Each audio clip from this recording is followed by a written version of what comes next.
వెళ్తున్నాను. యాకోబు గారు అంటున్నారు ఈ మాట, నేను దారి వెంట నడుచుకుంటూ వెళ్తున్నా. సో నాకు ఇప్పుడు ఏం కావాలి? ఆహారం కావాలి, మంచి వస్త్రాలు కావాలి, నేను వెళ్ళే దారిలో క్షేమంగా వెళ్ళాలి నేను వెళ్ళే ప్లేస్కి.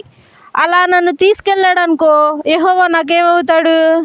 దేవుడు అవుతాడు. తీసుకెళ్ళకపోతే మధ్యలో ఏదో ఒక గొయ్యి వచ్చి యాకోబు గారు పడిపోతే, ఏదో ఒక పులో సింహం వచ్చి చంపేస్తే యెహోవా దేవుడు కాడా? మన ప్రార్థనలు కూడా ఇలాగే ఉంటాయి. అయ్యా నువ్వు గనక నన్ను పాస్ చేసావనుకో, నేను ఖచ్చితంగా నీ కోసం ఇది చేస్తా. అయ్యా నువ్వు కానీ నాకు ఇది చేసావనుకో, నేను ఖచ్చితంగా పెద్ద మీటింగ్ పెడతా, ఇంతమందికి భోజనాలు పెడతా, అంత చేస్తా, ఇలా చేస్తా. అంటే ఇవి చేస్తేనే దేవుడు అవుతాడా? మనం కండిషన్స్ పెడతా ఉంటాం అనమాట దేవునికి. మానవులు చేసే ప్రార్థన ఇది. దేవుడు ఇలాంటి వాటిని లెక్క చేస్తాడా? వింటాడా అంటే వినడు, అంగీకరించడు. నువ్వు ఏం అడిగినా సరే సూటిగా అడిగేసేయి ఫస్ట్.